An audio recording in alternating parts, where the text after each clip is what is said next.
ويسر لي أمري واحلل عقدة من لساني يفقهوا قولي. بسم الله الرحمن الرحيم. إن الحمد لله نحمده ونستعينه ونستغفره ونعوذ بالله من شرور أنفسنا ومن سيئات أعمالنا. من يهده الله فهو المهتد ومن يضلل فلن تجد له وليا مرشدا. وأشهد أن لا إله إلا الله وحده لا شريك له وأشهد أن محمدا عبده ورسوله.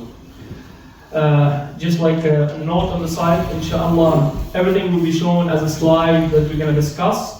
It will be printed and distributed to you. So inshallah, you can take notes of them if you want. There will be also some papers being distributed both to the brothers and sisters. So if you have any questions, you don't want to ask it during the workshop, you can write it down inshallah ta'ala, and then we can discuss it at the end inshallah, right?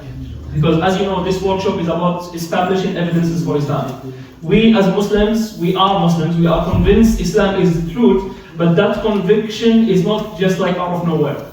A conviction should be based on proofs, on evidences, right? And because if I ask you a question, let's say, sorry, 1 second. Why are you a Muslim? If I ask every one of you, why are you a Muslim? Is it enough to say, well, just because I was born a Muslim? Is it like a good answer to answer that way? Not really. We all know that. And actually, if you read the Quran, you will see it like in many places where the Quran is shouting back at you and criticizing those who just follow their forefathers. Right? In many ayahs, I just put here like some of those ayahs. In Surah Al-Baqarah, قالوا بل نتبع ما ألفينا عليه آباءنا. They reply, no, we only follow what we found our forefathers. Again, in Surah Al-Ma'idah, قالوا حسبنا ما وجدنا عليه آباءنا. They say it's good enough for us what we have, found our forefathers, upon. And in Surah Al-Zukhruf, subhanAllah, Surah Al-Zukhruf is like in 2 ayahs, one after the other. The first one is here, where it says, إِنَّا وَجَدْنَا آبَاءَنَا عَلَىٰ أُمَّةٍ وَإِنَّا عَلَىٰ آثَارِهِمْ مُقْتَدُونَ. In fact, they say we found our forefathers following a particular way and we are following on their footsteps. And immediately in the next ayah as well, وَكَذَلِكَ وَمَا أَرْسَلْنَا مِنْ قَبْلِكَ وَكَذَلِكَ مَا أَرْسَلْنَا مِنْ قَبْلِكَ مِنْ قَرْيَةٍ فِي قَرْيَةٍ مِنْ نَذِيرٍ إِلَّا قَالَ مُتْرَفُوهَا إِنَّا وَجَدْنَا آبَاءَنَا عَلَىٰ أُمَّةٍ وَإِنَّا عَلَىٰ آثَارِهِمْ مُقْتَدُونَ. Like, its spoiled elite would say, we found our forefathers following a particular way and we are just, walking on their footsteps. Could this apply to someone who is just as a, Muslim just because of that? Yeah, it could be. But of course, we know, we are grateful. We say, Alhamdulillah, we are born in a Muslim family, and many of us, I believe, are. And it's a great blessing. But that's not enough. The same way these people are being criticized for just following their forefathers blindly, you should also see, are you also just following blindly? But Alhamdulillah, in Islam, even when we talk about faith, because sometimes people, they have this idea that faith, well, just means, blind faith. Just ignore everything, every single evidence and just believe. But even the word believe, actually in dictionary, it just means being convinced by. When you say, for example, I believe this table is sturdy, hopefully. So for example, I believe this mosque is a beautiful mosque. I believe this gathering is a blessed gathering. This is my conviction. I am convinced that this is the matter of the fact, right? So when we say we believe in Islam or we have faith, it does not mean baseless, non-evident based, belief. Absolutely not. We can establish our faith on evidence, and that's even established in the Quran when Allah subhanahu wa ta'ala is challenging those who oppose it by saying, bring forth your proof if you are truthful. هاتوا برهانكم قل هاتوا برهانكم إن كنتم صادقين. And again, the same ayah is also repeated in multiple places in the Quran. In Surah Al-Anbiya, the same ayah. In Surah Al-Naml, the same ayah. And the Quran provokes the mind of the Muslim, of the reader, to use their mind, right? To use their intellect. What is the word used to use the intellect in the Quran? Which word is used to invoke the intellect? Which one? Tadabbarun, one of them. Perfect, ponder. What else? فانظروا, another in terms of pondering, looking as in studying and trying to understand. Yes, what else? ينظرون. يعقلون, that's actually the famous one, because يعقلون is from عقل, from intellect. And I did just like a quick search on my phone with the Quran app, because I said there is يعقلون and تعقلون, so I just put تعقلون and found like almost 46 results. of the ayah that ends with don't they ponder, don't they use their brain, right? So this is something that, inshallah, we're going to try to use. We're going to try to establish evidences in order to strengthen our faith. That's the main thing for us, for our own sake. But at the same time, in order to combat any misconceptions, anyone who claims to have, a stand against Islam, Islam has no issue in discussing that. Why? It's because, what did we say? Bring forth your proof if you are truthful. So we have to lead by example and let's show our own proofs. Alright? And at the same time, inshallah, to protect our family members who might be influenced by some opposite ideas and some, by fitna, by shahawat, and especially we are living in a society of majority non-Muslim, so we have to have mana'a, immunity, an antivirus, right? An intellectual antivirus, right? And because this topic, of course, is a little bit quite heavy, so inshallah I need, although your body is leaning back on the wall, inshallah your mind is fully present with me, inshallah. And we're going to divide it into mainly two parts. One of the parts will be today, and then another part will be, inshallah, in 2 weeks. Alright, so we're going to have to try to have it almost every other week. We're going to have the discussion. This week we're going to discuss mainly Allah's existence. Proofs and evidences for Allah's existence and His worthiness of worship, of course through fitrah, common sense, rationale, and also arguments from the science and from value and morality. And then we're gonna lead into the next session. We're gonna talk about the prophethood of Prophet Muhammad sallallahu alaihi wasallam, and what are the reasons why we Muslims are convinced that this book that we have here is literally the word of Allah. All right. So these are like the two main parts. Okay. Let's start this way. Imagine tonight you go to your bed, you close your eyes, and you sleep. Suddenly, when you wake up in the morning, you are in this seat in the aeroplane. Imagine, like maybe you can even close your eyes and try to imagine it. The moment you open your eyes in the morning with the sunrise, you find yourself in that seat. What is the first thing that comes to your mind? What is it? Any suggestion? What is the first thing that comes to your mind? Why am I here? Amazing. What else? Where am I heading? Where am I headed? Actually, that's also in the Quran where Allah says, فَأَيْنَ تَذْهَبُونَ? Where are you going? What else? What else? Another question. Let me tell you, what's your name, brother?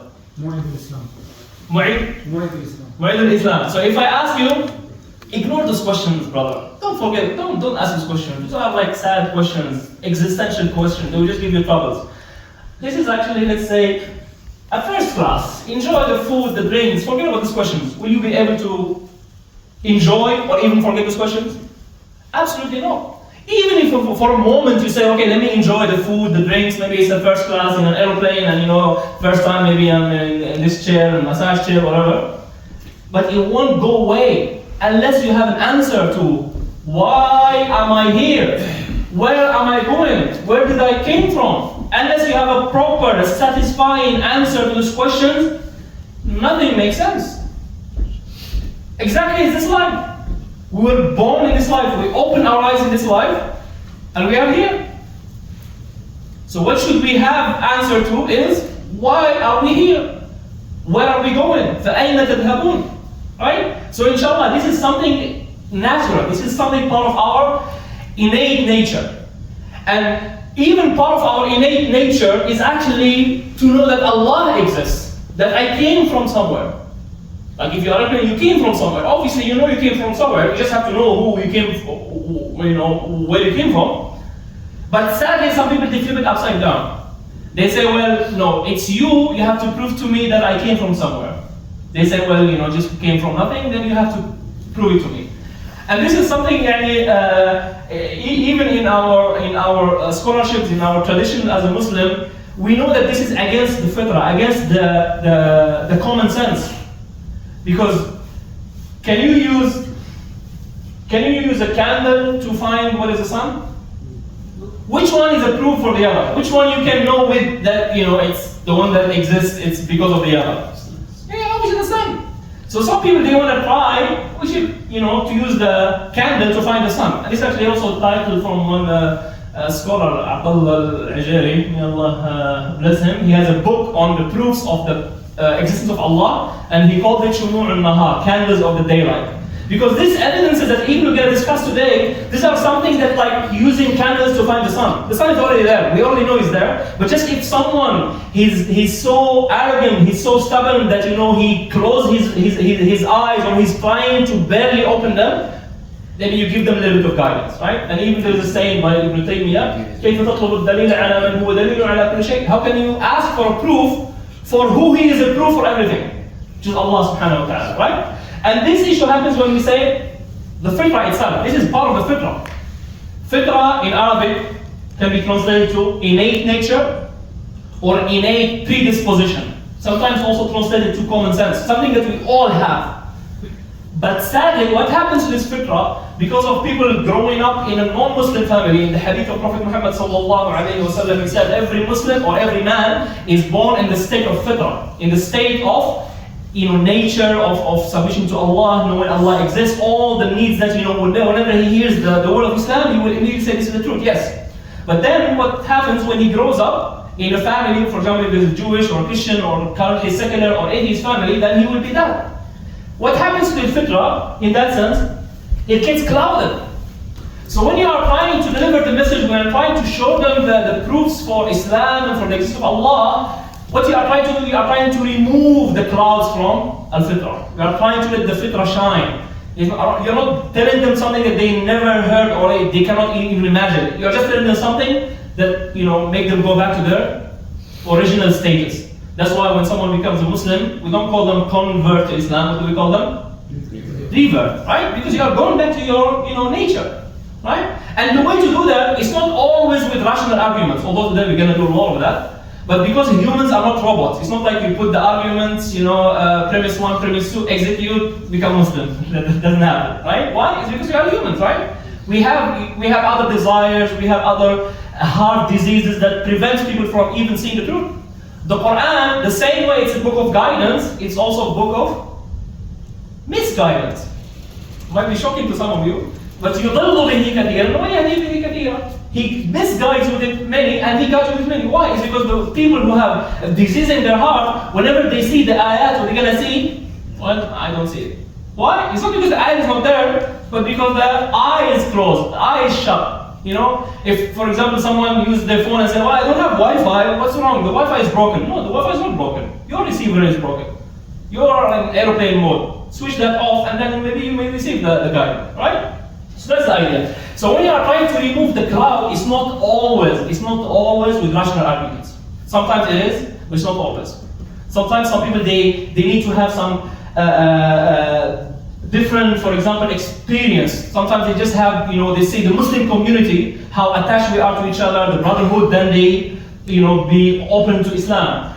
Sometimes it's just by revelation, hearing the revelation, sometimes just some reflection, right? And there are many ways in order to uncloud the fitrah. So this is our objective whenever we are even talking to a non-Muslim, inshallah, right? So this is the main idea. For us, of course, to establish the fitrah. Because at the end, the fitrah is the truth within. We are just trying to awaken the truth within. And there are actually many studies, I'm not going to go through them, where psychologists have proven that actually humans are hardwired, are biologically wired to believe in a supreme entity, supreme being, a creator, a God. Right? It's part of our nature. I just put some of them here. And of course, proofs from the Quran, or statements from the Quran to even strengthen that statement is when Allah says, فِطْرَةَ اللَّهِ الَّتِي فَطَرَ النَّاسَ عَلَيْهَا. Right? So this is what we're talking about. In natural way of Allah, which He has instilled in all people. Another ayah where in Surah Ibrahim, Allah says, قَالَتْ رُسُلُهُمْ أَفِي اللَّهِ شَكٍّ. Is there any doubt in Allah? It's something that should be known to everyone, right? But even though we're going to try to establish it bit by bit. But some people sometimes when they are in a situation, they will eventually go back to their fitrah. When they are in a situation of stress, of maybe hardship, if they are, for example, like the famous saying in English, there are no atheists in foxholes. Foxholes, they are like the trenches in a war. So there is a famous statement that at that moment, when bombs are flying over and rockets, there are no atheists. Why? Because everyone is a strong believer, right? And even the example of that in the ayat of Allah when He says, وَإِذَا مَسَّ الْإِنسَانَ الضُّرُّ دَعَانَا لِجَنْبِهِ. When he, some hardship, some affliction touches him, He calls upon us. And then in another ayah when He says, when some people they are in the middle of the sea and all the waves and the storm, they're going to flip their ship. دَعَوُا اللَّهَ مُخْلِصِينَ لَهُ الدِّينَ. At that moment, they cry out to Allah alone in sincere devotion. And then when He saves them, they ignore. Right? They say, we were just, at that moment. We were at that moment, they went back to their instinct. And the human instinct is to go back to Allah. So this is part of who we are, inshallah. That's why even some people, it's like a gap in the human body that we are trying to fill. That's why everyone actually worships. Everyone, whenever, sometimes even, I'm going to mention it now and then discuss it later on, which is that everything, or every question or every statement has a hidden assumption. Everything has a hidden assumption. So before you even respond to any question, especially from non-Muslim, try to look and figure out what are the hidden assumptions that have, false assumptions, are problematic. For example, something I find very often when I talk to someone, they say, well, I'm not really religious. Or they ask me, oh, you are a religious person, or I'm not really religious. Okay, asking for them about their religion. But that assumption, the false assumption there is what? They think religion is just this relation with the Creator and praying 5 times every day, coming to a mosque or a church or a temple or something. That's what religious is. But religious, even in the root of the meaning of the word, which means way of life, actually everyone has a way of life. And whatever is at the top of your priorities, whatever you prioritize the most as a Muslim, our priority, the center of our life is what? Is Allah. So the center of whatever your life is, that's your God, that's your idol, that's your ilah. So for him, when he says, I'm not religious, what he means by, what he means is like, my ilah is not the Creator, it is my desires or society or tradition or something else. So usually when I respond to that, when they say I'm not religious, I say, well, you are in a way. You are actually religious, but not in the way I understand, in the way you understand religion, right? So there is a gap in every single human that they try to fill. The same way when you are hungry, you might eat anything from the ground, even if it's like unhealthy food or something, right? So, and that will not suffice your hunger, but then you will just eat it because you need that to fill the gap. That's what happened to many people.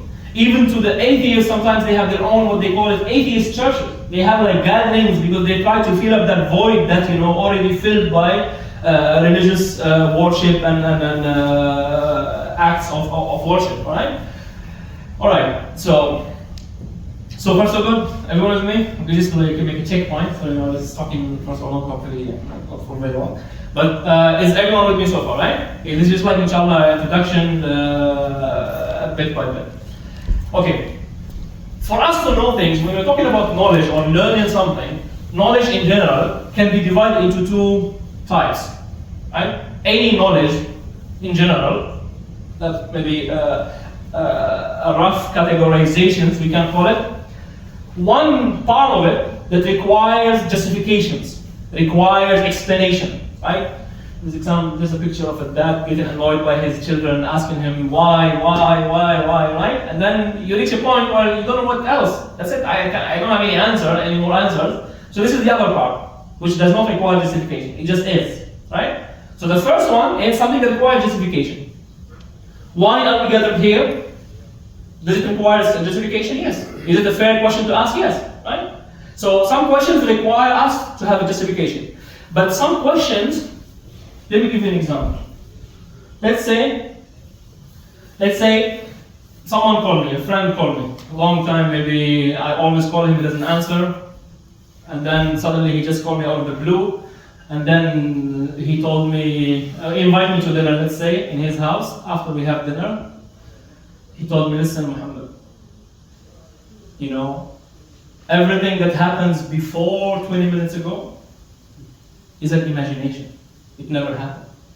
You just think it happened, but it never happened.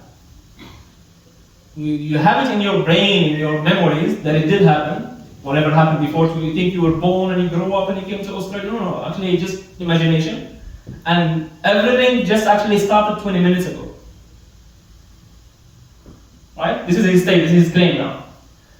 And I told him, that's impossible, how can you say that? And he will tell me, prove me wrong. Can you prove me wrong? He will tell me, prove me wrong. I'm telling you, trust me bro, my source, trust me bro. Who has the onus of truth? Who has to justify his statement? Me or him? Obviously him. Why? It's because we all know that, the universe did not start 20 minutes ago. This is something that is what we call self-evident. Something we know to be true. Can you really actually have measurement and justification for it? No, but we all know it's true. We all know it's true. Because you might say, well, I can see artifacts from maybe years ago or something, but those can just be planted there, for example. He might have to answer. But we all know, based on our fitrah, based on our innate predisposition, our common sense, that this guy is maybe lost a screw or two, right? So there are some situations where something does not require justification. For example, I'm going to show this, but don't get alarmed. Okay, it's just a triangle. This triangle here, okay, can cause us lots of problems. Okay, now it might not as much. Okay, which statement requires an explanation? That the triangle has 3 sides, or that the triangle is red? Which one? No. It's upside down. Alright, upside down. What I mean is, okay, can the triangle have 4 sides? No. 5 sides? So if I ask you, why is the triangle has 3 sides? Is there an answer to that? Just because it is, right? But can I ask, why is the triangle red? Yes. Yes. Someone tell us. Sorry? Someone tell us. Exactly. Someone decided it. Why? It's because this statement is already identity, is self-evident. It's something that you know triangle means 3. But in this side here, triangle, does it have to be red? No. Does it have to be green? It could be any color. So if someone asks, why is the triangle red? Is it a fair question? Yeah. Absolutely. But when someone asks, why is the triangle 3 sides? Is it a fair question? No. No. Because it's a definition of the triangle. So here we can obviously establish between 2 types, as we said. One type of knowledge requires you to justify it and explain it, and one other type that does not require to justify it as is a self-evident truth, we can call it, or something that is like true by default. Okay? Many things that we, throughout our life, we live by, are true as default, right? Examples, some of them are here. Uniformity of nature. For example, well, even in the field of science, we know that if I drop this remote, because of gravity, it will fall down, right? Right? I test it, okay, now it falls down. Should I test it in every place in the mosque to know it will fall down? No. So what did I assume?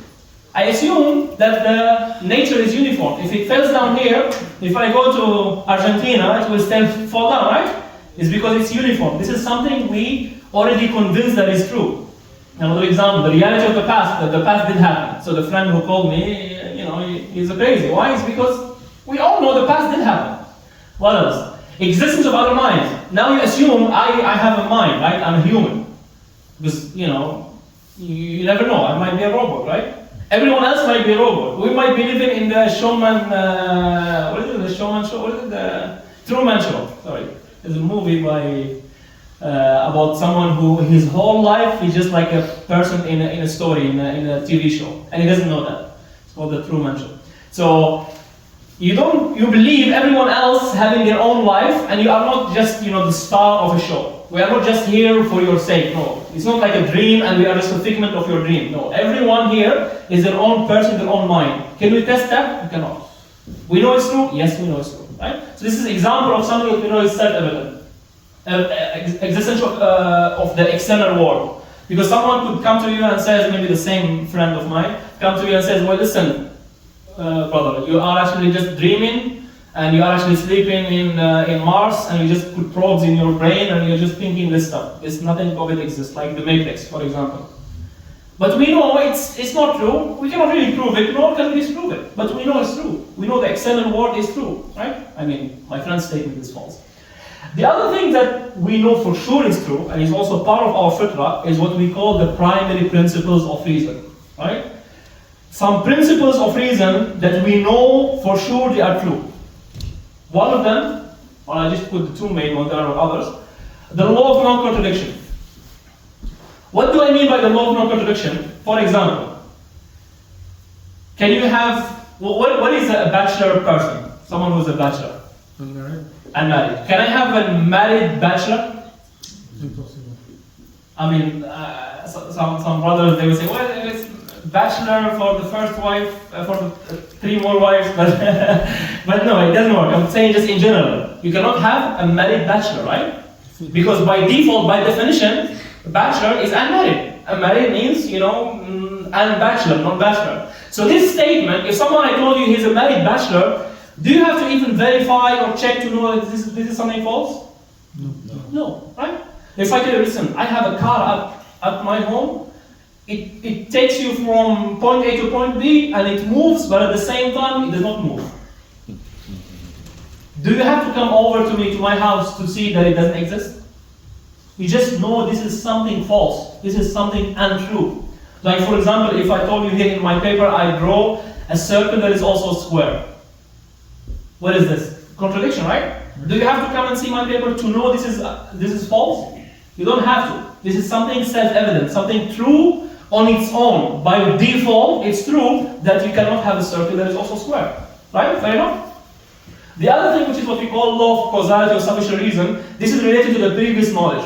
Some knowledge, you have to have justification for it. Something that did not happen from before, for example, the triangle itself requires a justification for its redness. Right? That requires a justification, so that means there is a cause. That's why Brother Abu Ibrahim, he asked, okay, who drew the red color in the triangle? So that's a cause for that property, right? So far so good? By the way, I hope you can interact with me more so I can know where we're going, maybe how fast or how slow. And it's an open discussion, inshallah. At any point, you can stop me, you can, interact, or you can comment, you can even ask me to go back, if you want. And this is something like part of our, even in the Quran, for example, when Allah says, لا يموت فيها ولا يحيا. In describing the situation of a kafir in Jahannam, may Allah protect us, that he does not die in it, nor does he live. None of the scholars, none of the exegetes, none of the mufassirun, none of them never said that when it's actually, a contradiction, but it's, on the day of judgment you will be, still. No, we know that's not true. But what we understand from it is that he does not have a proper life, nor does he have a proper death. That's what is meant by it. So it's not like allowing for a contradiction in the Quran when Allah says, لا يموت فيها ولا يحيا, but it's just like describing for you, depicting a picture that, no life is worth death, not even death. He does not, he died, but he's not even dead. And he's still alive, but he's not really a proper life, right? So we already have that even in our scholarship, inshallah. Right? So this is something part of our fitrah. Something that it forces itself upon us. We know it's true. We have no way of even denying it. Because if someone starts to deny these things, what's going to happen to him? Becomes, we call him crazy. If someone who denies, for example, if someone you tell him, I have a car that moves and doesn't move, and he believes you, this is someone who's really, he's not right in the mind. That's what we even call someone who doesn't accept the self-evident truth, right? So we have to know them. I just put this, by the way, many of the details here will be in the print when they give it to you, so you don't have to really write everything. And even here I put some details about what makes a self-evident truth, and we're going to just, inshallah, skip over it, right? So this is just a depiction of the principle of causality, or sufficient reason. Means if something happens, requires a cause, right? So for example, this ball is moving. Is it something that requires justification, or is something self-evident? Self-evident. Not really. It's self-evident means it could be here, it could be anywhere, right? It means someone else push it. All right. Let me try again. What I mean is, this ball, when it's lifted like this, is it something that is self-evident? Means it always have to be lifted. There is no question asked. If you ask the question, why is it lifted? People will tell you are crazy. No. In this case, you can ask, why is it lifted? Right? It's because someone lifted. Right? So this is when something that happens. like for example, when the rain falls from the sky, or when even in this life that you live, right? In Australia or anywhere, right? So all those incident things, we call them incident, means they did not exist before. It did not happen before. Now it happens. What does it mean? It means it requires an explanation. It requires a justification, right? So it's not something that is self-evident. And this is a story I put up front in our tradition as well, of some people who denies this causality. For example, if you go to the bank account and you found it to be zero, you say, well, it just happens from nothing? Or you say, well, there must be a reason. Where is my money, right? If for example, you come to the mosque and suddenly there is a blue ball floating in the middle of the mosque, will you look at it and say, well, just blue ball, and then continue praying? What do? You say, why is this one here, right? Why is it floating? Why is it ball? Why is it blue, right? So these are like fair questions to ask. Someone who denies that principle, there is a famous story of Thumam ibn Ashras, one of the scholars, rahimahullah, and he went to this man who denies it. He said, well, there is no reason for things to happen, and things just happens and nothing. He went to him and then he just slapped him. And I said, why did you slap me? And then, well, who told you to slap you? Maybe I just put some, perfume on your cheek, and maybe, and he put it like in a poem. I found like not of a bad translations in English. So he said, perhaps I only applied some oil of Luban, which is like a perfume tree on you. Perhaps Adam is our mother, and the father is Eve in the account. And perhaps what you saw of white bird is a crow. And perhaps you sat down, you stood up, and when you came, you were leaving. And perhaps the violet is a lily, and perhaps the spice is a thorn. And perhaps you eat from your back and you think it's kebab.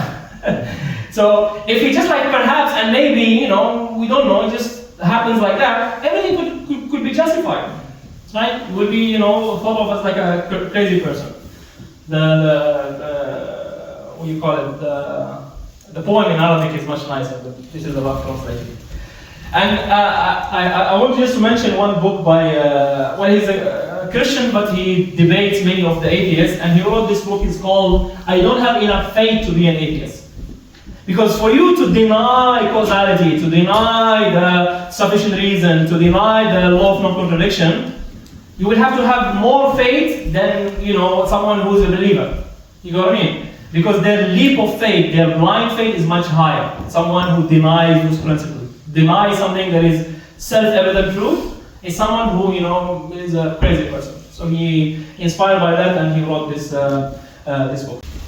Okay, so let's go back. So these are some foundational knowledge that we have to know, right? And where did this information come? Where the fact that we know we cannot have contradictions, where did it come from?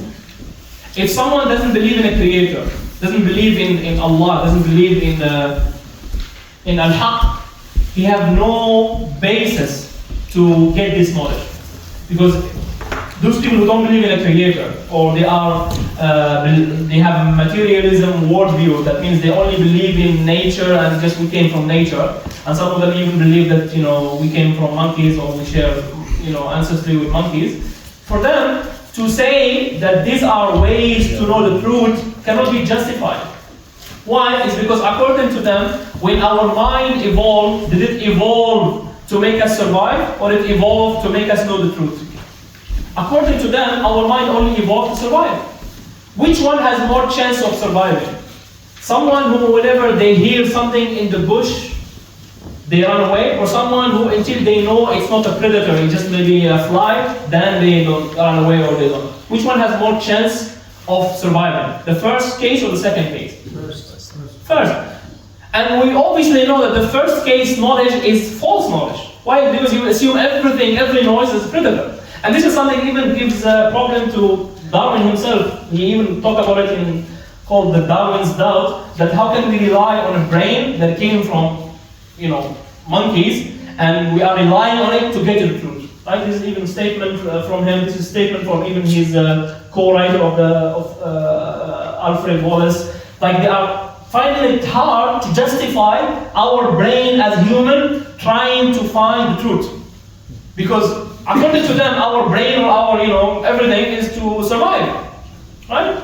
But we know that we know this is truth. We know non-contradictions. We know things, have causes and incidents. Things have a reason. But for us, we know the justification for it. Why? It's because it came from al-haq, the truth. I think this is even one way of even proving that there is a necessary need for Allah, right? Because He is al-haq. He's the source of that. You cannot have a source of it from a material perspective. All right? I forgot to mention this one. Okay. Let's take one step back. Let's not like flip the picture a little bit. Let's assume, let's have a worldview, a life without God, without Allah. According to these people who don't believe in Allah exists, let's see how it will look like, right? So we will have a lot of issues, but mainly something called no ultimate value. If someone does not believe in a creator, someone who's transcendent, someone who's beyond this material world, this physical world we live in, means you cannot have value to human being. Let me give you just an example to ask to maybe explain the idea. What's the difference between this 6-foot chocolate bunny and me, let's say? Or we all know that one of us is sweeter, mainly me. So what is the difference in terms of value? If someone, for example, chopped the head of the bunny and ate it, and someone chopped my head and ate it, what is the difference in terms of value? Nothing. According to a materialistic worldview, we are but rearrangement of atoms and molecules. In this rearrangement, it gives you a sweet chocolate bunny. In this arrangement, it gives you this, face that you have to look at for a few minutes. All right? So this is something that they cannot justify. I'm not saying someone who's an atheist or does not believe in God, they devalue every human, or they dehumanize every single person. I'm not saying that, because you might find someone who's an atheist and gives value to human. What I'm saying, they cannot justify that value. They cannot give it a justification. Because according to them, we are arrangement of atoms and molecules. And there is a famous statement by this guy, many of you already know him, Stephen Hawking. Yes? Sir Muhammad said, we are arrangement of what? Atoms and molecules. What's that? ذرات وجزيئات. دارس فيزياء ولا؟ يعني مواد كيميائية. We are rearrangement of chemical molecules, of chemical particles, right? Because we have water, we have sodium, we have potassium, we have iron. Brother Ahmed can correct me, chemical engineer. But yeah, we have chemicals inside our body. They are put in a certain way. The chocolate bunny, or even this, this pillar here, or even the tree, they have a different rearrangement. So that's the only difference. And not just that, let me even give you one more aspect to that. Do you believe that all humans are equal in value? Yes. Why? It's because Allah gave us the value. For someone who is a non-believer in the Creator, when you look at humans, are we equal in terms of material value? No. Some of us are tall, some of us are short. Some of us are fat, some of us are slim, some of us are dark, some of us are lighter skin. We are not equal in terms of material value. So for them to say we are all equal, do they have a justification for that? Self-contradictory. Yes. It's something that they cannot justify. They say it. They say, I believe we are all equal. And they might be even truthful in their statement, but they cannot justify it. According to the materialistic, atheistic worldview, or worldview without God, there is no justification for humans to be equal. Right?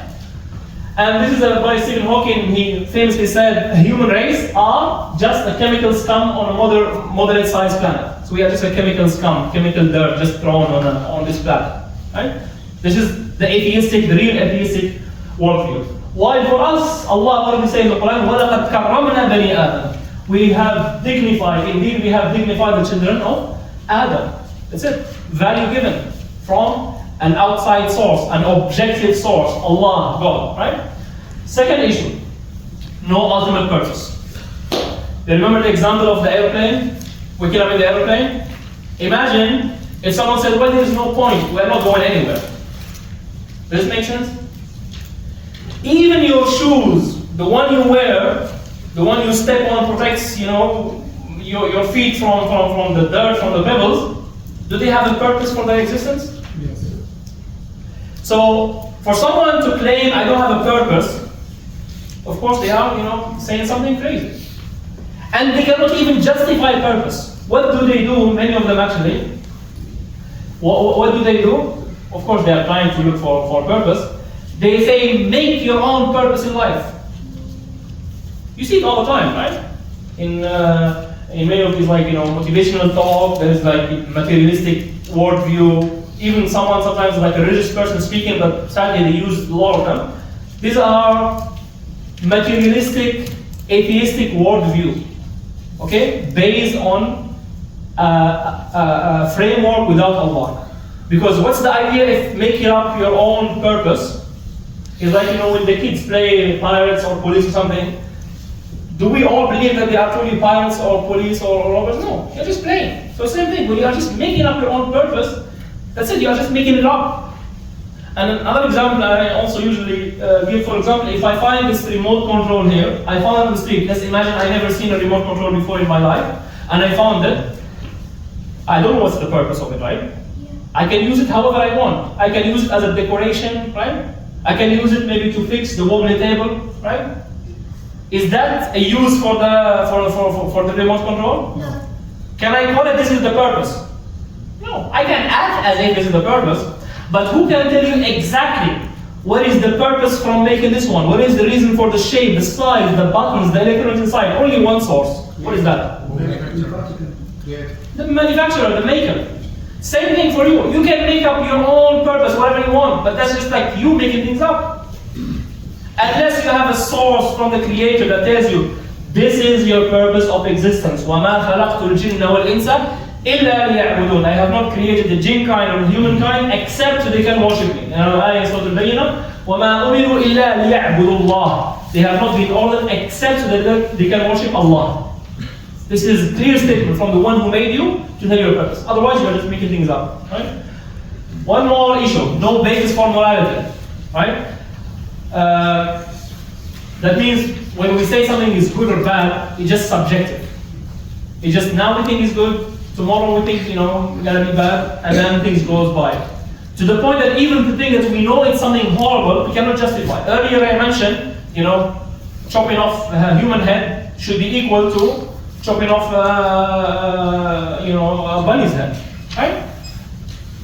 According to a materialistic perspective, these are the same thing. So that's why you cannot have the morality on that basis. And there is a famous statement by this guy, Richard Dawkins, who was in an interview with this, he's actually a Christian interviewer, and he asked him, ultimately your belief, and actually the radio conversation is recorded, you can even find it, ultimately your belief that rape is wrong is as arbitrary as the fact that we have evolved 5 fingers rather than 6.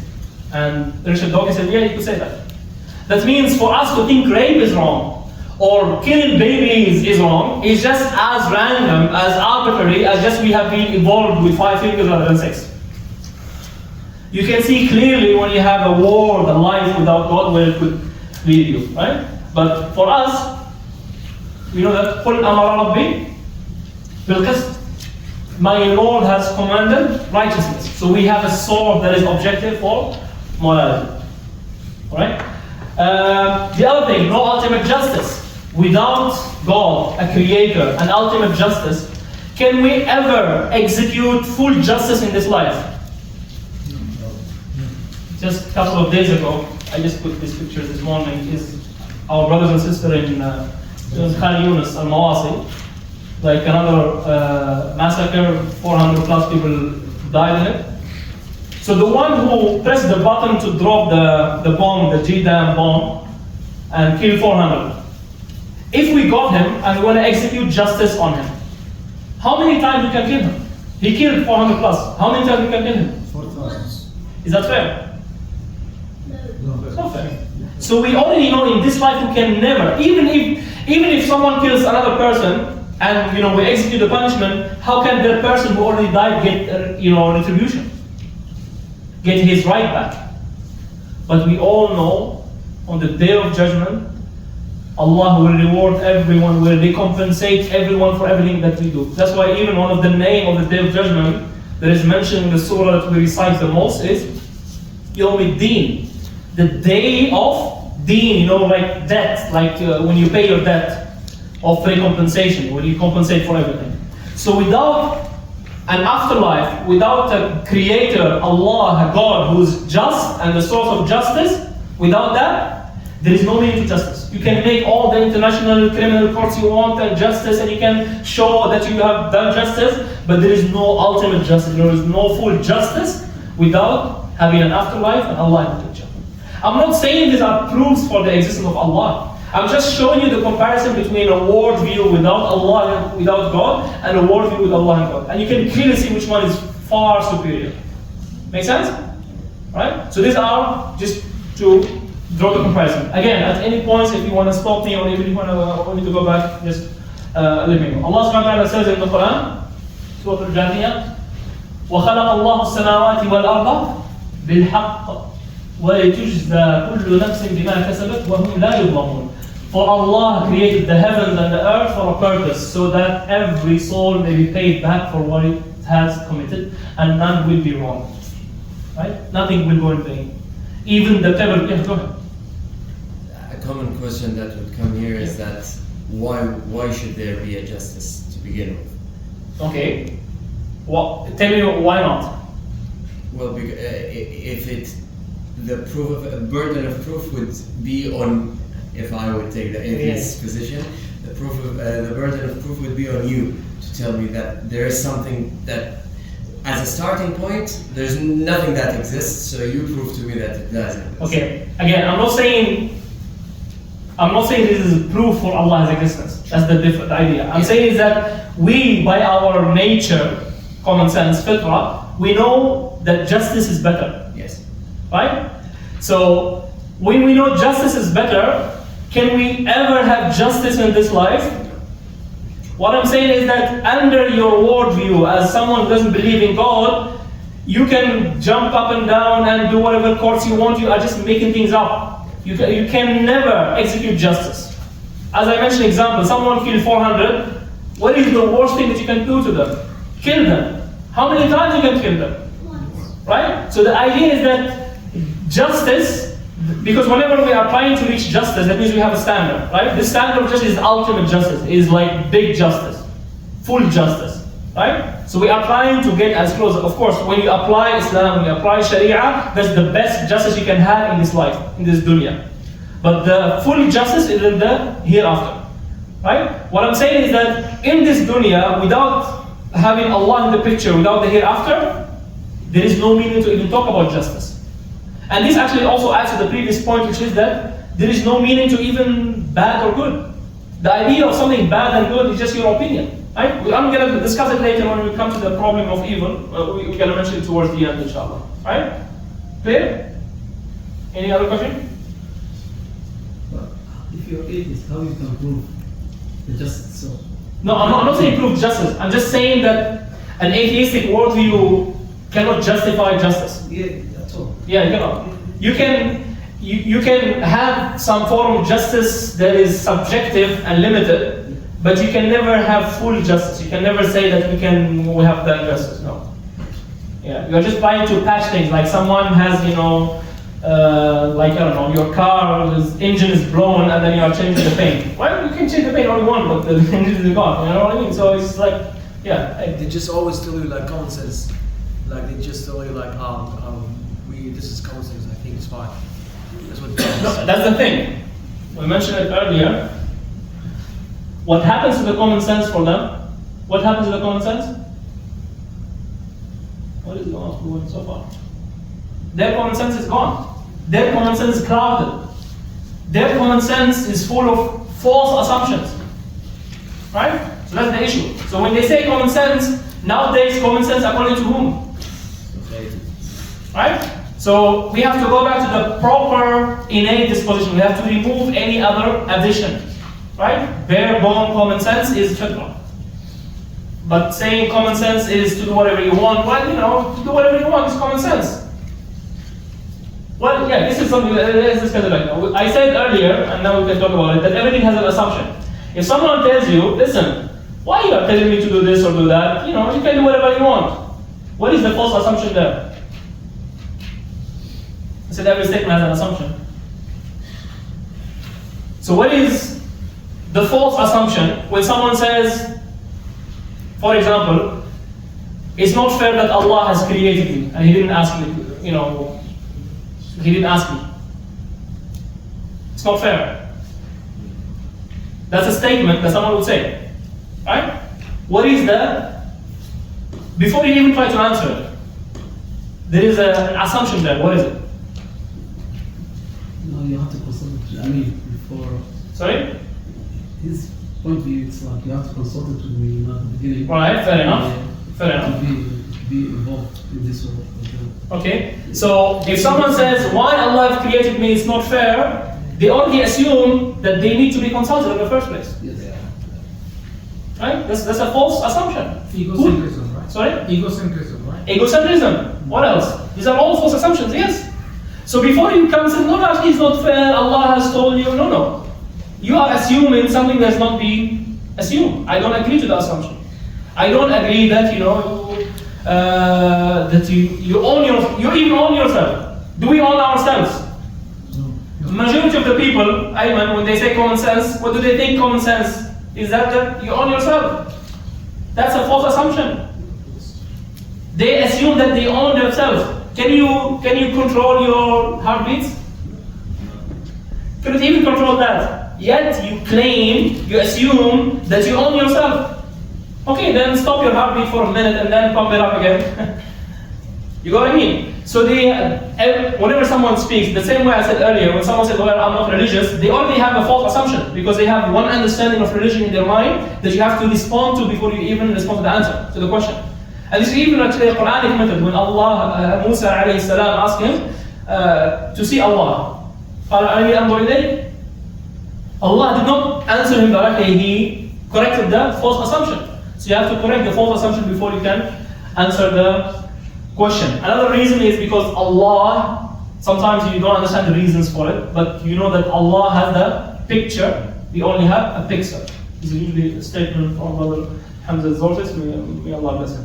So this is something we should train ourselves to. Whenever someone speaks to you, before you jump into answering the question, take a step back and see what are they already assuming that I might not agree with.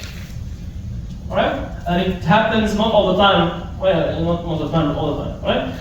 So now let's go to a bit of the meat of the crux of the subject, inshallah. Is there any question for what we said so far, previously? It's like another checkpoint. All good? I mean, is it like this, or in between? Huh? Alright? Alright, alhamdulillah. Okay. So we're going to talk about what we call Quranic argument for the existence of Allah. The whole Quran, the main challenge is actually not to prove Allah exists. It's actually to prove that Allah is worthy of worship, which is what we call Tawheed al-Uluhiyyah, unity of worship towards Allah, unifying your worship towards Allah. Because even the kuffar of Quraysh, what did they do? They know Allah exists. If you ask them who created the heaven and earth, you would say Allah, right? So they only know that Allah exists. But in one instance, or actually in other few instances, when Allah tackles this question, which is responding to those who even denies Allah's existence. So we're going to go through it inshallah before we reach the part of Allah's worthiness of worship.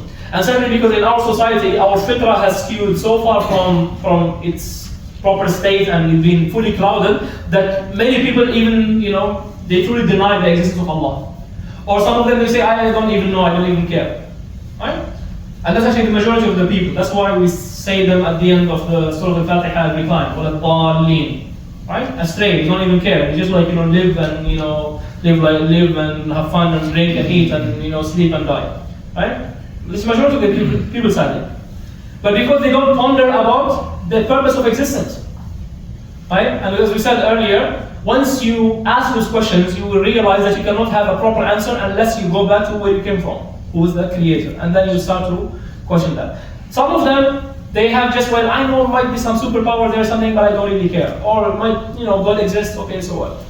Because that belief is not fully founded, they cannot build on it something else. So we have to properly found that belief, which is that for certain Allah exists. No question about it. Actually, I might deny my own existence, and I won't deny Allah's existence. This is actually true. I would deny my own existence because I might be just a dream, I might be asleep, but I cannot deny the creator, the first cause of me existed. Right? And that's why I said earlier, you use candle to find the sun. Yes, please. This is very true. Just very recently, one person, non-Muslim, he was telling me, well, yeah, I don't care. Maybe he exists, and even if he exists, I said, well, what if you die and what's going to happen? He says, what's going to happen? Hell, so what? Fine. So they actually don't, they haven't built that foundation. Yeah, exactly. One thing they are already living in hell is because when you are living in this life, aimless, headless, as I said earlier, there's nothing have any meaning. Even if you are on a first class aeroplane, if you don't know where you're going, nothing will make sense. You wouldn't be able to enjoy even the food or the luxury you're in, right? So you have to provoke this question. Sometimes if they are not already engaged, they don't even want to care about the discussion, you start by, I hate to say it, but it's the truth, you push them into an existential crisis, basically. Right. Because majority of the people they do, the moment they start to think about these questions, they drown them in fun and drunkenness and desires and whatever. I remember even one time I was sitting with a group of people and they were all non-Muslims, and the moment I mentioned death, one of them even stood up and said, okay, I have to get a drink now, I cannot finish the conversation. Why? It's because they cannot even think about death. Because death is such, Scary. scary thing, yeah. For us, death is just a transition. And we have every evidence and truth and yaqeen. That's why there's, what is it called? Bardul Yaqeen, yeah. A recent course by Sheikh Ahmed al-Sayyid. So he called it Bardul Yaqeen, means the coolness of certainty. Once you have certainty, you cool down, right? You have, yaqeen, you have certainty that you cannot have anywhere else. And that's why, subhanAllah, even in this ayah where it talks about the existence of Allah, it says, أَمْ خُلِقُوا مِنْ غَيْرِ شَيْءٍ, or they created by nothing, أَمْ هُمُ الْخَالِقُونَ, or are they own creator, أَمْ خَلَقُوا السَّمَاوَاتِ وَالْأَرْضِ, or they created the heavens and earth. In fact, they have no certainty. بَلْ لَا يُقِنُونَ. They have no certainty. Unless you have the coolness of Islam and of belief in Allah, you can never have certainty. Right? So this, what we call Quranic argument for the existence of Allah, this is one of the few instances where Allah responds to that, and He responds with a rhetorical question. That means the answer is already assumed, right? So He's not waiting for an answer, He's just showing you that all the other possibilities are impossible. Therefore, there is only one possibility left, which is the truth, right? So the first one, when Allah says, أَمْ خُلِقُوا مِنْ غَيْرِ شَيْءٍ, were they created from nothing? أَمْ هُمُ الْخَالِقُونَ, means they created themselves. أَمْ خَلَقُوا السَّمَاوَاتِ وَالْأَرْضِ, did they create the heavens and earth? Means they, something created something else that is created, which is samawat al-ard. بَلْ لَا يُقِنُونَ, they have no certainty. There's only one option left, which is created from something that is uncreated. Right? So these are the only four options, no fifth option. Let's go just one by one. First one, created from nothing. There's a famous also, like that, Lawrence Krauss is an atheist, he's a physicist. He wrote a book called A Universe from Nothing, trying to prove that yes, you can have something from nothing. Like a blue ball floating in the middle of the mosque, it just happens, like that. But actually, if you look even at his own text, he says, his nothing is actually quantum vacuum, he called it. Is that nothing or something? Something. Right? So he just plays with the word just to pass some falsehood, just to justify his own belief. And even if the quantum vacuum is not there, you still have the laws of physics that you are assuming already. Right? So you can never have nothing gives you something. Right? If you have 0 plus 0 plus 0 to infinity, how much you get? 0. You sure? Are you sure? Yes, nothing. You get nothing, right? You get 0. Right? You can add zeros as much as you can. You can never have something.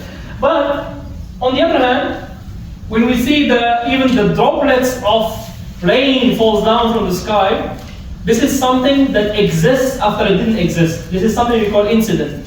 And remember earlier in the first slide when we talk, or the first few slides when we talk about the two types of knowledge. Something that is self-evident, doesn't require an explanation, is default true, and something requires an explanation. And how do we know the difference? Is it fair to ask the question? Did it exist? Did it have to be this way? For example, the triangle, you remember the triangle? Could the triangle be four-sided? No. So that means the triangle having three sides is something doesn't need questioning. It's an evident, self-evident truth. But could the triangle be blue or green or any other color? Yes. That's a fair question to ask. Therefore, there is something beyond it, something external from it that calls it to be read. In this case, PowerPoints and made through the computer. So for the rain to drop, it requires something to drop, right? Whatever. The cloud, the sky, the wind, the water evaporating, all of that. It requires that things to form. So it requires something, right? That's something that it requires. Okay, let's just stop it there. So it requires something, right? We have to ask the question. Why? It's because could the rain not fall? Could the rain fall differently? Could the droplet of water fall somewhere else? Yes or no? Yes. That means it requires an explanation. I cannot just say, well, just the rain falls like that. Can you say that? Can you say about the universe is just like that? Could the universe not exist? Could you not exist? Could you exist differently? Could you have survived maybe 100 years ago? Could you have been taller or shorter? Right? Could you have been fatter or slimmer? Yes, you could. That means your existence and your characteristics are something that are dependent on something else. You require something else for you to exist. And there is a famous example for that requires a reason for your existence. It's called the Watchmaker. It's mainly started by or popularized by Michael B. He is also someone who wrote books to justify the existence of Allah. And he said, if you are walking in the desert and then you find a watch, what would you assume about the watch? Would you say, well, just the sand came around and make it into existence? No. What do you say? Someone dropped it. And I just put a video, inshallah, but we might not have time just to go through it quickly. But if you just want to look how the watch even, was being manufactured, or how intricate the parts of the watch they made it, you will say it's impossible for it just to came from nothing, right? This is something that requires a precise, manufacturing, requires a mind, requires knowledge, requires wisdom, requires a lot of things. That's why when you find it on the street, you will say, well, it's impossible for it to be just came from nothing. We'll have to say it came from somewhere. It came from a watchmaker, right? But even let me give you another example, which is less common and actually much more powerful. Even if I find this rock on the streets, I don't have to find a watch, even if I find this rock. How do I know that this rock I found on the street did not exist forever? Or did not come from nothing, that it requires something? How do I know that? See that it's random. Why is it so it's here in the middle of the road, let's say? Or even if I see the surrounding, maybe all the surroundings came from somewhere, but the rock was always there, maybe. How do I know for certain that this rock actually came from somewhere and requires a justification for its existence? Why? Or how, sorry? Probably came from a mountain, droplets of rain. You might see other rocks forming, but that rock you see in front of you. Can you go back in the past and see it forming? No. Yeah, so how do you know? You never know. No, you know. How? You know for certain, but how? Someone made it. How do you know someone made it? Or it was made? I'm not saying someone. Common sense. Huh? Common sense. I agree it's common sense, but I'm just trying to point that common sense, just point to it. Degradation. I agree it's common sense, 100%. You know it requires something. It requires the winds, the corrosion, whatever. But someone comes and say, well, this rock actually always existed. How can you question that? How can you respond to that? How can you? Degradation. Huh? Degradation. What do you mean degradation? I see it there. It's not changing. It's there. It won't be there as. Then you have to wait a long time, or you have to go back in the past. No, you can just do it at that moment. You don't have to wait anything. See, while this, was not here all the time. This requires something for it to exist. Without it, it could not exist. How do you know that? Earth should have existed before this. All of them, yeah, I agree. But maybe this rock was brought in the universe, and then in the earth form it just stayed there. Maybe. You never know. No, you can. I mean, go back. Something actually I mentioned it before. I just want you to use it. So you have to give the justification why it should be all the time ago. No. Like you can ask a question. You can make a statement that you know for certain that it was not there forever. It requires something for its existence. It's not supposed to be that it's in a different environment, like the watch in Big in the Sun. Not really. It could be within other rocks. Not necessarily. The color? Okay. Well, what about the color? Why the colors? Shape. The shape. Why the color? Why the color? Why the shape? Why the size? Why everything? Does it have to be this way? Because you imagine it, you saw it somewhere. I'm not saying imagine. I'm just saying if you find it. Like, why is it in this color? Is it fair to ask this question? You remember the triangle I said? Is it fair to ask why the triangle is red? That means it requires someone, right? It's very. Is it fair to ask why is it this shape? Why is it cut this? Why is it cut that? Right. That means there is something, some other reason, some other cause that make it go this way. Because it's not necessarily for it. It's not self-evident. It's not by default that do rocks have to be this way? Could be any other way. Therefore, this particular rock requires a reason, requires a cause. Right? It did not come from nothing, and it did not exist forever in the past. Fair enough? This is a little bit tricky, but just like try to catch the head of the thread. But maybe you can ask me questions and we can maybe explain it in a different way. Yes? Does someone want to say something? No. Yeah, go ahead. Are you going to say something? No, you got a voice note. Yeah, no. Alright. So, did you understand what I'm trying to say? When you see the rock in front of you, it doesn't have to be complex as the watch, just the rock itself. The moment I see it, and I see it in a certain shape, and a certain form, and a certain color, that could be different. They could be bigger, it could be smaller, it could be cut this way, it could be cut that way, it could be different color. All these are possibilities. Therefore, for it to be this way, it must require something. Force.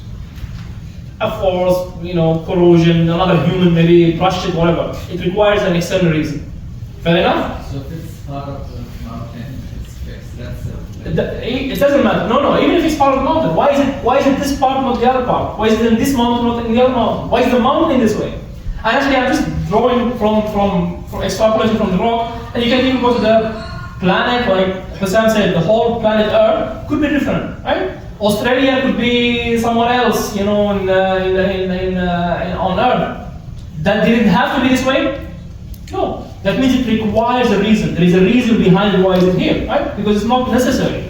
It's not like the three sides of the triangle must be three sides. No. It could be anywhere. Right? Is it so far? Yes? Between? Huh? Yes. SubhanAllah, this can also be seen in Allah's beautiful name, Al-Awwal. Like from a Definitely. order, He's Al-Awwal. He's the only Al-Awwal. He's the only Al-Awwal. That's why I can for certain say that this is not eternal. It was not here forever. Right? And the same thing applies for anything else. As long as you can find a fair question to ask, why is it this way, not the other way? That means it requires something. That means it did not exist forever. Okay? The other option, second option. We said the first one, create from nothing, cannot be. Impossible.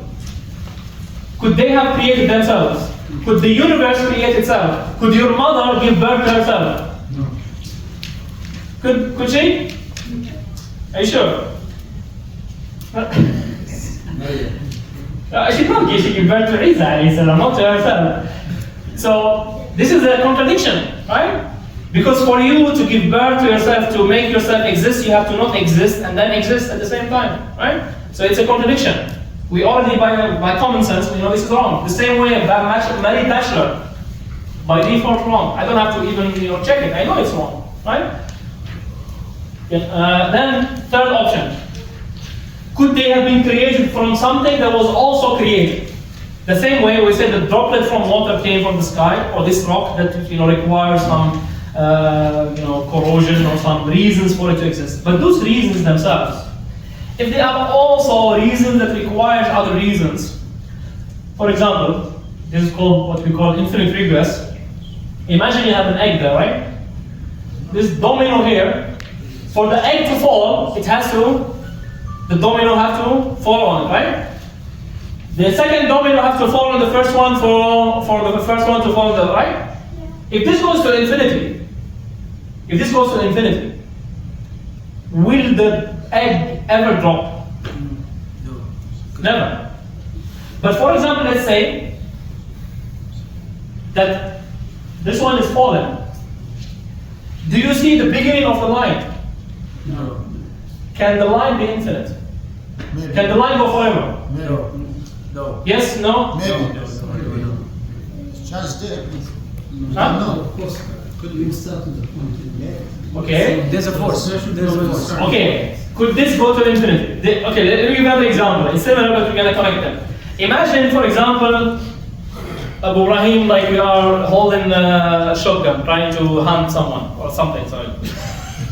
For example, let's say, let's say you are holding a gun, right? But you are not allowed to shoot the gun until you get permission from your supervisor. Then your supervisor requires permission from his own supervisor. Then the supervisor requires permission from their own supervisor. If this goes to infinity, will you be able to ever shoot the gun? No. Because you have to wait for an infinity to finish.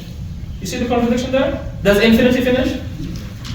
So will you be able to ever shoot the gun? No. But let's assume I came and then I saw that the gun you already shot it. And Hamas, let's assume that, right? Yes. What do I will think about the supervisor? Is there like an infinite chain of supervisors? No. Or there is one at the top? Has to be at some point. Does not require any permission. He's at the top. He's uncreated, he's uncaused. He does not require any superior cause. Any superior supervisor to tell him to give the permission, right? So the same thing, for this chain of dominoes, it has to start around, because it does not start at one point. If it goes to infinity, that means an infinite chain of dominoes, an infinite number of dominoes have to finish. You see the contradiction there? Yes. Can you have an infinite dominoes finish? No. That means this chain of dominoes is finite. It stops at one point, it starts at one point. Right? And that one point, what is the main characteristic of it? Is that it did not require any dominoes behind it. It did not require any... another example, let me just give you another example from a different perspective. Let's say, for example, Zakaria, I will meet you after I finish an infinite number of tasks. I will finish an infinite number of tasks before I meet you. Will I ever meet him? No. But for example, let's assume after some time I met him. Can you say I have infinite number of tasks? No, right? That means my tasks finished. Therefore, they are not infinite. Why? It's because I see I met Zakaria. It already happened. The dominoes already fall. The bullet already went out from the gun. The droplet already came down from the sky. The leaf already fell from the tree. This incident, when it happens, you already conclude for certainty that the chain of reasons, the causes behind it, can never go to infinity. Because what some people say, well, we're just another universe behind it, another universe, and just multiple universe and infinity. No, impossible. Why impossible? It's because you exist. You are here. If you require, for example, an infinite number of reasons for you to exist, you will never exist.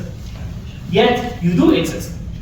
Therefore, you conclude for certain that there is one cause at the beginning that is by default uncaused, uncreated. Did not require any external reasons or cause for it to happen. It's self-evident. It's something that is already there by default. And that's where we reach the final possibility, created from something that is uncreated. There must be by default something that is uncreated, that is at the beginning of everything. There is a reason for everything. Without it, nothing would exist. Going back to the idea of candles finding the sun. Actually, the sun is the one that finding you. Right? Because without that first cause, nothing would exist. Nothing, absolutely nothing. Nothing could ever exist. without an uncreated cause, uncreated creator for everything. Now, if that's the case, can you, well, we can just, the idea of, for example, even this ayah, when Jabir ibn Mut'im, a Sahabi, he came to Medina and he was still a kafir, and the moment he heard the Prophet Muhammad ﷺ reciting them in Salat al-Maghrib, he says, كَادَ قَلْبِي أَنْ يَطِيرُ, almost my heart about to float, about to soar out from my chest, from the power of this argument itself. أَمْ خُلِقُوا مِنْ غَيْرِ شَيْءٍ أَمْ هُمُ الْخَالِقُونَ أَمْ خَلَقُوا السَّمَاوَاتِ وَالْأَرْضِ بَلْ لَا يُوقِنُونَ. These two ayahs, he says, كَادَ قَلْبِي أَنْ يَطِيرُ. This is narrated in Al-Bukhari. So this is what we call Allah. This is the first, or maybe the main, even in our discussion of who Allah is the uncreated. The one that not requires anything for him to exist. That does not require anything else. Then in this case, can someone come and say, well, who created Allah? What would you say to that? The question is incorrect. Why is it incorrect? Because we finally find that Allah subhanahu wa ta'ala is the starting point. Is the uncreated. Is the uncreated. It's like you are saying, who created the uncreated? It's like saying, where is the married bachelor? Can you say that? No. He's already the uncreated. That's why this statement doesn't have any meaning. We'll go back to the infinity again. Yeah, because it's impossible. That's why it's the only solution. It's the only certain things. Everything else is بَلْ لَا يُوقِنُونَ. It's just making things up. Right? The only certain things is that there is a beginning. That beginning requires no cause, no creator. That's why even one of the strongest ayah that connect Allah names to one of other his names in Surah Al-Ikhlas, where it says Allahu Samad. The Samad sometimes translated self-sufficient, eternal refuge, also the independent. They all have the same meaning, or they have similar meaning. They share the same meaning. Self-sufficient means does not require anything else. All of you here, every creation has the main difference between Allah and you. The main difference is this, that He does not require anything. He's as-Samad. As the statement of I think Ibn al-Qayyim, he says, Allah is the Kamilul Ghina. Like He's perfect in His richness. He does not need anyone.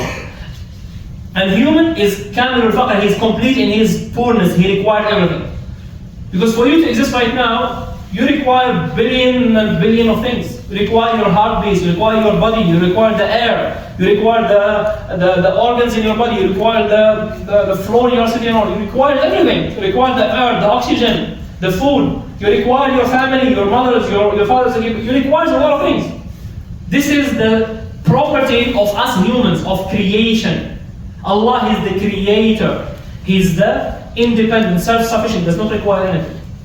He's also sometimes translated as the eternal refuge. Means we all refuge to Him. Not we all creation refuge to Him. He does not refuge to anyone. And also the independent does not depend on anything. Clear? Alright?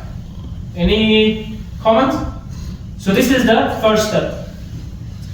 So far so good? Then we can actually even move how this creator must be one. Actually, this is also another common sense that we can just clarify a little bit more.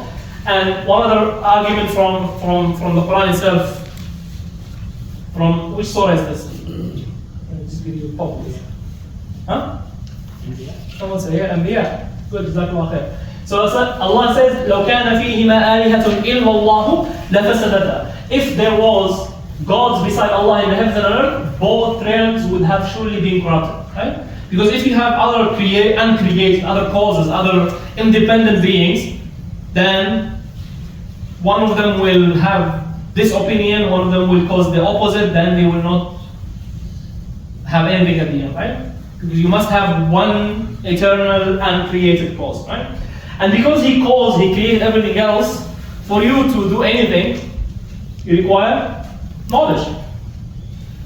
So the Creator created the universe with physical laws, and laws implies a lawgiver, implies knowledge. So the source, this uncreated being that we are trying to understand or trying to reach from this perspective of someone who does not even believe in a creator, must have knowledge. If he doesn't have knowledge, how did he create everything? How he's the source of knowledge. Now we are even discussing knowledge and we are learning knowledge. Everything came from him.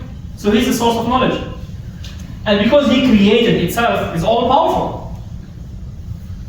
Right? Because for someone to have limited power, for example, for you, your power is limited. Why? It's because you depend on muscles, you depend on, as we said, like your body, you depend on the laws of physics, right? You cannot lift earth, you can barely lift a few rocks, you cannot lift a mountain, right? So your power is limited because you are dependent on something else. If someone is independent, uncreated, self-sufficient, what would his power be? Unlimited.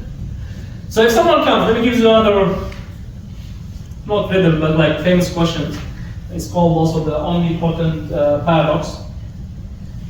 It says, omnipotent just means is all powerful. It's another way of saying all powerful. Omni means all in all directions. Potent or potence is means like from power. It's Latin or Greek word. So there is a famous paradox they say, can God, the all-powerful, create a rock that is too big for him to even lift it? What do you say to that statement? The question is incorrect. Huh? Why is it incorrect? It is not contradictory. What is the contradiction there? Because you are saying that something. Okay, you guys understood the question. Let me repeat again. Can the all-powerful, can the creator, can Allah, can God create a rock that is so heavy that he himself cannot lift it? That's part of the non-evidence because you can't. One second. Some of you answered directly. Is it fair just to answer directly the question? No. Remember earlier you said assumptions. If I tell you, Zakaria, have you told your parents you failed the exam? Yes or no? Does it make sense to even answer yes or no? Why? It's because I already assume he failed the exam, for example. Right? So he has to respond to the assumption. He has to say, wait, I haven't failed the exam. Who told you that? Right? And so saying yes or no to this question is meaningless. Why? It's because the question is a problem, has a problem. So when I say can God create a rock that is so heavy he cannot lift it, the question is wrong. So there is no meaning to saying yes or no. And as brother said, it has a paradox, a contradiction. Who can show me the contradiction? Hassan, you said? I was saying this is part of the non-evidence because you can't have a circle that is triangle at the same time. It's a contradiction, but in this question, what is the contradiction in this question? Sorry? The assumption of gravity of the rock would be. No. The assumption clear in the statement. At the same time, you are saying God is powerful. At the same time, he is unable to move. Yeah. You are saying the all-powerful, he's not powerful. That's the contradiction. You are saying the all-powerful, he's non-powerful. So it's a contradiction. That means the statement is false. This question is false. You cannot even entertain it. Is it clear? You are saying the all-powerful, he's also not powerful. Well, is either all-powerful or not powerful? One of the two. Cannot be both. Clear? Alright. And then, because he's independent, for you to do something, you can either do it by force or do it with your own free choice and will. If you do it by force, means what? Means something else forces you to do it. Right? Something external, something beyond you. But we already said God is what? Allah is what? Uncreated, independent, self-sufficient. That means whatever he does is out of free will. Out of will. إنما أمره إذا أراد شيئا أن يقول له كن فيكون. All it takes when he wills something to be is simply to say to be and it is. Right? So because he's self-sufficient, he's independent, he must have a free will. Right? So these are like maybe different perspective on how to reach the understanding of Allah the Creator. Is clear enough? That's why, let me give you one side question. If someone comes and said, God, well, the Creator, God is also a human, a man. Someone came and just walked in and said, I am God, I'm the Creator. What would you say to that? Do you have these attributes? Before, even just by walking, you don't have to even ask those questions. He might say, I have them. He might say, I have them. He might say, I have them. Because the person is limited with the human. He's limited. Yes. He's just walking. He's walking. He's walking with a body. You can see he's limited in his physical body. So he's already somewhat limited. He's already non-necessary. He's something that is not self-evident. Allah, the uncreated, he is self-evident. By default, he is by default true. Right? These are all unnecessary properties that God is exalted beyond that, right? So I hope you can, I understand all of you, alhamdulillah, are on the fitrah, you have that common sense, but sometimes you have to put the glasses of this, materialistic, atheistic, just to see the flaws that they are seeing, right? So you can know how to respond to them. From your perspective, it's just, if someone actually, but this is another mistake we should not fall into. If someone says and you're trying to convince them of Allah's existence, you cannot just say, well, how can you prove that Allah is the creator of everything? You say, well, Allah says in the Quran, Allahu khaliqu kulli shay. Allah is the creator of everything. Is that a good answer? No. Because they don't even believe in Allah saying anything or being the Quran or something, right? So you have to prove to them those aspects. For us, we know it's by default. Of course, Allah is khaliqu kulli shay. But for them, we have to go into the nitty-gritty. There is another aspect of argument called the argument from design, which is also one of the famous ones. It's also one of the most extensive arguments in the Quran, and also mainly used not just to prove God's exist, but also He is worthy of worship. There's a small caricature of someone who is an atheist. He's saying, God, if you are real, show me a sign. And then, of course, night goes by, day goes by, and he says, I'm still waiting. So, where is the joke there, let's say? The signs are there, but you can't see them. The signs are everywhere, it exists. وَفِي أَنفُسِكُمْ أَفَلَا تُبْصِرُونَ. Even in himself, don't you see? You got the idea? It was made by some, I think, Christian theists. So, the idea is that some people, they might claim to look for a sign, but maybe they want to wait their name to be written in the stars. But even if that happens, as the Quran mentions, they will say, well, it's just magic. Right? At the beginning, I think, of Surah At-Tur, if I'm not mistaken. So even if, prophets float into the sky in front of them, they will say, just sihr, just magic. Right? Why? It's because they have a problem. The receiver is wrong. It's not like the signal is not there, the receiver is broken. But if you look at, we're going to go quickly through it, but this topic itself could go for hours and hours in discussion, which is how amazing the design of Allah. The DNA itself, how, the code of the DNA, if you want to put it into like a coded language, it will take you, I don't know how many megabytes. This image, I'm not sure if some of you see it. Who knows what this image is of? Correct? Human cells. Correct? This is a human cell. This is a human cell. This is inside of a human cell. The human cell, this is like a full working manufacturing process that, with all, they call them organelles. The organs that are inside the cell, they call them like small organs, but we call them organelles. And this is a small video, inshallah, just, but the idea is that this is like a built of millions of microtrend. So this is an atheist iPhone. And capacitors, all arranged in. He's denying that, he even, there is even a creator. Hello, my name's iPhone 6 Plus. I'm an atheist. I don't believe in fairy tales that some creature with intelligence created me. Let's just say I don't have to believe in it. I'm just a product of chance. You see, I'm made of metals and plastic. I have lithium battery made of some materials like zinc, cadmium, nickel, and others. I DDR3 RAM built of millions of microtransistors and capacitors, all arranged in chips. 5 central and graphic processing units, which consist of silicon and other semiconductors, flash memory, sapphire screen, and many other components. All these elements just formed into each other through decades of evolution and selection. We know our origin and predecessors. We can actually see their remains and traces everywhere. Their evolution story is perfectly sound. And here we are, iPhones. So why in hell would I need stories about myths that made me with their hands? Are you kidding me? You know what? I don't believe in Jobs. Yes, I might find it reasonable that Mr. 2007 version believed it. He did not have other options. But come on! That was in 2007. The man didn't even have GPS, for crying out loud. You can't blame the guy.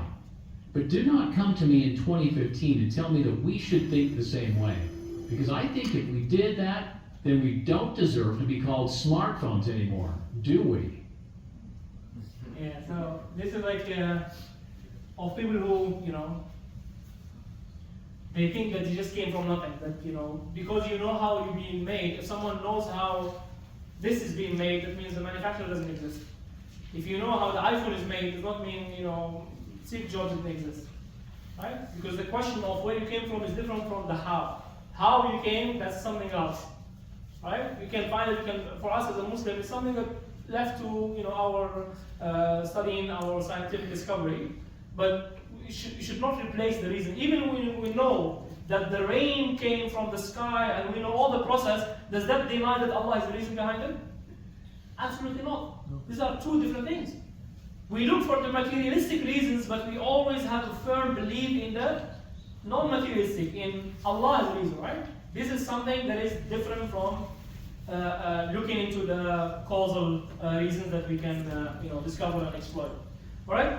By the way, I know we are approaching, inshallah, Isha prayer. Do you mind if we quickly, inshallah, finish and then we can maybe have a small discussion if you want? Just the question and answer after the Isha. Or you want to pause now and then we can, inshallah, try to. Because we only have like few more slides. Huh? Go ahead. 10 minutes? Go ahead. Go a minute? Alright? All good? Inshallah? Right? Because we have one more topic, inshallah, or a few more topics. The main one is this one, which I mentioned earlier and I want to discuss it. Hassam talked about it a little bit. The question of what we call the problem of evil. And the reason why I even put it in a quotation because it's not even a real problem. Or someone will say, well, if God exists and He's supremely good, omnipotent, omniscient means all-knowing, then why is there evil and suffering? What would you answer that question? Yes?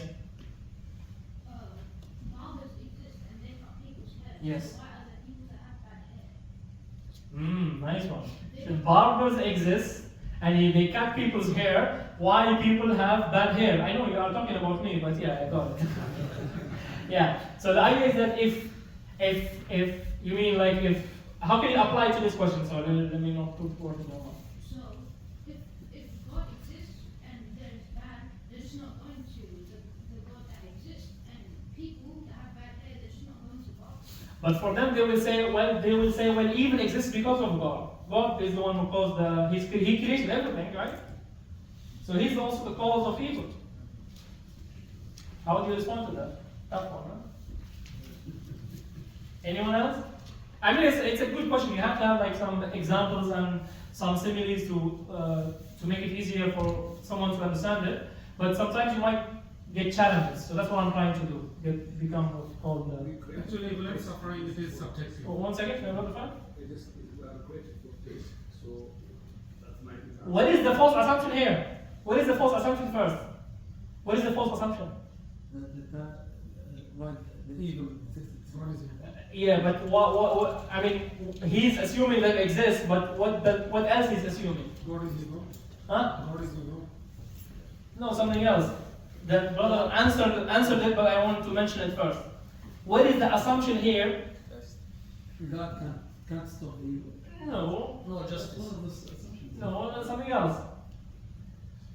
What do you assume? What did he assume? He assumed, I'm going to say it and you will say, oh yeah, exactly. He assumes that in this life we have been created just to have fun. Isn't it? That's an assumption. And that's what Brother Ross says. You already assume that, we are being created just to have fun. A test. This life is a test. When you have a test, do you have all the answers? No, it's a question. Right? So you get tests. You get tests. So in this life, if something good happens to you, is it like because Allah loves you? Could be test. Test. And if something bad happens to you, is it because Allah hates you? No. So everything that happens to you in this life is a test. That's the first thing, first assumption, first false assumption that you have to deal with. Right? What else? How can you respond to this problem? It's quite one of the most common problems that many of the non-believers or non-religious they fall into. They say, well, because there is evil in the world, does not justify for me believing in an all-omniscient, omnipotent, all-good source of goodness God. How can I have still evil, people dying of cancers and volcanoes erupting and earthquakes and whatever and tsunamis? How can you, that's all evil, people dying. Well, first thing, this is okay. This is subjective actually. Evil and suffering. Which part is subjective? Evil and suffering is actually subjective. Okay. The way you define evil, the way you define suffering, according to you, it can be wrong, but holistically, it is incorrect. Exactly. So, for example, if I tell you cutting open someone with a knife, is it good or bad? Let me just add one more aspect and ask you again. What about this kind of knife? Yeah, that's good. So the idea, as brother says, is subjective. Something that you call evil, it's according to you evil, but you might have benefit out of it. Can we have benefit nowadays? Because our brothers and sisters in Gaza are going through one of the worst sufferings maybe in their life, right? Even in our life, we might be witnessing. Can we have something that is good out of it? Is something good out of it? Yes or no? Yes. Absolutely, yes. First thing is that they are going as shuhada. ليصطفي منكم. صح؟ الآية فقط the beginning of the ayah. So Allah can choose from them martyrs, right? And then for us to know about the matter. Nowadays you go to Bunnings and you find someone wearing, like Palestine flags everywhere. This is like one of the best blessings for the whole ummah to awaken to the fact that we have to go back to our deen. This is one of the greatest benefits that came out from this genocide and this battle on the war. We are still sad by the fact that happens. But what we are saying is that you can never claim something to be absolutely evil, absolutely suffering, without any benefits. The same way someone body cut with a knife, it depends. Even if the doctor is holding the knife and he has a malicious intentions and he wants on purpose to make the operation fail, is it good or bad? I think bad. So it's subjective. For someone who does not have a ground and who does not have any foundation, even for us as a Muslim, we know these things are not fully good and bad in our perspective in this dunya. So we can never claim for certain there is an evil and there is suffering, right? Because as we said, we have the pixel and Allah has the picture. Allah is the all-wise. He is all-wise. So if something that you think that happens to you is bad, the famous example in the Quran is in a surah that we have to read every Friday. What is it? What is the story? Ghulam, what else? Three of them in Surah Musa al-Khadr. Yes. The ship and the wall, the jidar, right? So something that apparently killing the boy is, bad. Someone would even call it evil. But because Allah will reward them with a better one. Yeah, inshallah, I'm going to come to that. I just read that before. إِنَّ مَعَ الْعُسْرِ يُسْرًا, right? Well, with hardship comes ease. So, let's just go quickly to this idea of what is the reason behind Allah's worthiness of worship. Because even if knowing Allah exists is not enough. Even Shaitan, even Iblis knows Allah exists. And he even knows He's powerful. But the issue then is that he does not submit to Allah. So you have to realize the point that you are, at the end, this entity that you are trying to describe and trying to know, he's worthy of submission, he's worthy of worship. And of course, worship requires knowledge, requires love, and requires obeying Allah subhanahu wa ta'ala, and requires acts of worship from the heart and acts of worship from the body as well. Alright? And at the end, even if someone says, I'm not religious, I don't worship anyone, I'm free, actually they are already worshiping something. Right? They are already filling their gap with something else. The ayah of Surah At-Tur, Allah says, Allah set forth a parable of a slave owned by several quarrelsome masters. Someone who has multiple bosses and masters, one telling them to go right, one telling them to go left, one telling them to come at 9, one telling them to come at 10. Imagine that situation in comparison with someone who has one boss. Whose life would be better? Someone who is enslaved to desires, traditions, forefathers and standard of the society, and even without their own knowledge and unwillingly submit to that. They say, I'm free. When they say I'm free, they are actually submitting to what? Desires. That's the main thing. Have you seen the one who have taken their own desire as idols? They worship their own desires. Imagine that situation with submitting to Allah, who's the all-wise, the all-knowing. He's the one who deserves to be submitted to. A doctor, if he gives you prescription medicine, you don't have to know every details of it, yet you submit to the knowledge of the doctor. Even if he asks you to open your body with a knife in an operation room, as we said, you might submit. You don't know all the details, but he will open your body in with a knife. If someone on the streets asks you to do that, you run, you don't submit. But if the doctor, because you recognize his knowledge, his wisdom, you say, yes, I submit, therefore, he deserves to be submitted to. What about the one who created the heavens and earth? He's the one who's worthy of most submission, right? So, these are some reasons I mentioned. You can read them, inshallah, in the slides of other reasons, and it might even help you as a Muslim to realize the full reasons why Allah is worthy of worship. We can end with this.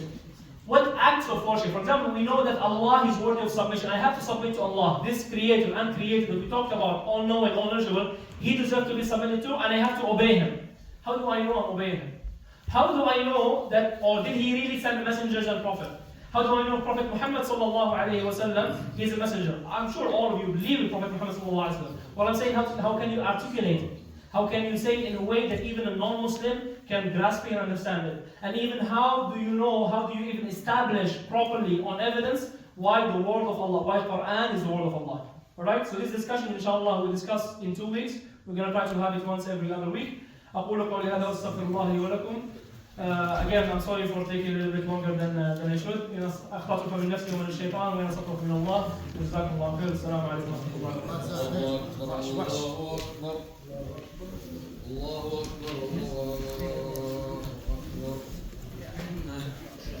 أم خلقوا من غير شيء أم هم الخالقون أم خلقوا السماوات والأرض بل لا يوقنون